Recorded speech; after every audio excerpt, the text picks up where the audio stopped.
থেকে শুরু করে প্রত্যেকে কংগ্রেসের ওপর কোয়েশ্চেন তুলছেন, এবং এই অভিষেক বন্দ্যোপাধ্যায় এতদিন তো ক্ষমতার দর্পে এত উপরে ছিলেন, ইন্ডিয়া ব্লক ছন্ন ছাড়া তার অ্যাডভান্টেজও কি পদ্মশিবির পাবে, আপনারা পাবেন?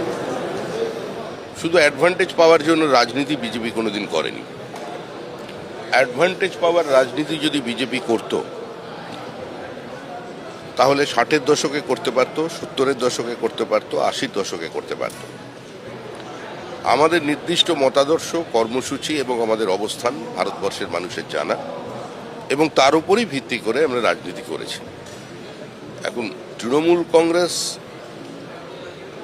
তাদের নিজের কারণেই ভেঙে যাচ্ছে, তারাই এখন প্রশ্নচিহ্নের মুখে। যারা এখানে ডিজে বাজাবেন বলেছিলেন তারা দিল্লিতে গিয়ে বাঁশি বাজাচ্ছেন, আর তার সুরও করুন। কংগ্রেস এই মুহূর্তে একটা পরজীবী রাজনৈতিক দল হয়ে গেছে।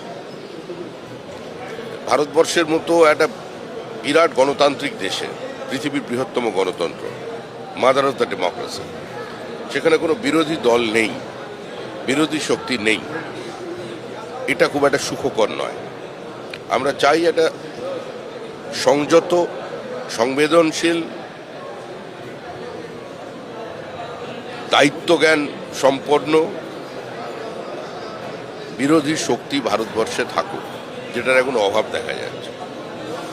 পশ্চিমবঙ্গের মানুষ তৃণমূল সম্পর্কে কি মনে করছেন সেটা আমার মনে হয় দিল্লির নেতাদেরও জানা, যারা ওই এদিক ওদিকে বিরোধী আছেন তারা ঠিক করবেন। বিরোধীরা তারাও তো ক্রমাগত আপনাদের ফ্রেন্ড রিকোয়েস্ট পাঠাচ্ছেন, ইতিমধ্যে 20 জনের কাছাকাছি সাংসদ আপনাদের সঙ্গে যোগাযোগ করছেন, আপনাদের সঙ্গে কথা বলতে চাইছেন। আমার তো জানা নেই। আপনি কোথা থেকে জেনেছেন 20 জন না 19 জন, সেটা আমার জানা নেই। তবে আমরা তো রাজনৈতিক দল, হরিনাম সংকীর্তনের দল নয়, পলিটিক্যাল পার্টি, ব্যান্ড পার্টি নয়। দিগ্ভ্রান্ত, আশাহত হয়ে কেউ যদি দিল্লির এ প্রান্তে ও প্রান্তে ঘোরাফেরা করে, তাদের সঙ্গে যদি দেখা হয় তাহলে হাই হ্যালো তো হবেই। কেউ যদি ফোন করে তো রাজনৈতিক সৌজন্য ফোন ধরা এবং উত্তর দেওয়া। বাড়ির কাছে যদি কারোর সঙ্গে দেখা হয়ে যায় তাকে বাড়িতে নিয়ে এসে চা খাওয়ানো, এটাই তো আমাদের সভ্যতা, সংস্কৃতি। কিন্তু দরজা